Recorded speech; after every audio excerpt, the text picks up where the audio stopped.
Hurmatli iste'molchi, marhamat qilib fuqarolik hujjatingizni taqdim etsangiz. Ya, nima sababdan hozir fuqarolik pasporti sizlarga kerak bo'lyapti? Tinchlikmi?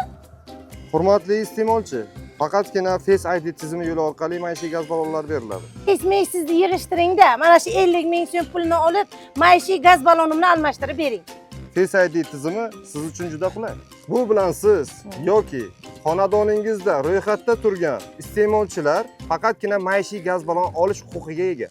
Qo'shningiz sizning maishiy gaz balloningizni olish huquqiga ega emas. Unda men uyda bo'lmagan taqdirimda farzandlarim meni nomimdan gaz ballonini olib bilishadimi? Agarda farzandingiz voyaga yetmagan bo'lsa, maishiy gaz ballon berib bo'lmaydi. Hamma o'ziga tegishli bo'lgan gaz ballonlarini o'z vaqtida o'z huquqiga ega bo'lgan holatda olishar ekanda.